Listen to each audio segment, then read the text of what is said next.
নতুন ইতিহাসে ঢুকে পড়ল মোহামেডান, পা রাখলো আইএসএল এর মঞ্চে, আবির্ভাবেই ছাপ ফেললো। Look, many people were worried about the first match because we are from high league. How I said before, this is big difference between high league and ISL.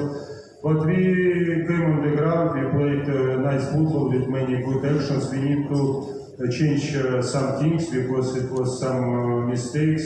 We need to be better in the next match. But look, again, we can win this match if Alexis scored. But goal did not come in the goal post, and they have. শেষ মুহূর্তের গোলে হারলেও আত্মবিশ্বাসী লড়াকু মোহামেডানকে দেখে প্রতিপক্ষ কোচও বলে গেলেন এবারের আইএসএলে চমক দেবে মোহামেডান।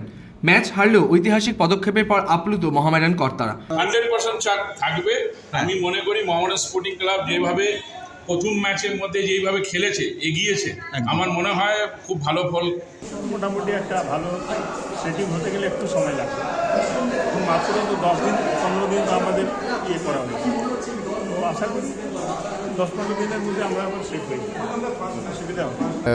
সবসময় ফার্স্ট ম্যাচ, ওদেরও ফার্স্ট ম্যাচ, ওরা কিন্তু ডুরেন্ট খেলেছে, এই টিমটা পুরো সেট আছে, চ্যাম্পিয়ন হয়েছে। আমাদের টিম কোনো কম্পিটিশন ম্যাচ খেলেনি, আমাদের ডুরেন্ট কাপে আমাদের রিজার্ভ টিম খেলেছিল, সেখানে একটু প্রবলেম তো হবে, কিন্তু আশা করছি ও প্রবলেমটা কাটিয়ে উঠবে আমার টিম ইনশাআল্লাহ। আজকে ফার্স্ট ম্যাচ আমরা আজকে দিনে আমাদের জন্য খুব ভালো দিন। আইএসএল এর মঞ্চে মোহামেডানকে পেয়ে খুশি অন্নদীপ প্রধানও।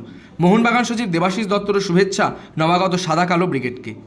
শুধু হবে না, আইএসএল কিভাবে জিততে হবে সেটাও চিন্তা করতে হবে। আর মানে এমনি মোহামেডান আপনার দেখো, মোহামেডান প্রথমবার খেলছে, ধীরে ধীরে ভালো হবে, ভালো খেলবে, আশা করি ভালো খেলবে মোহামেডান।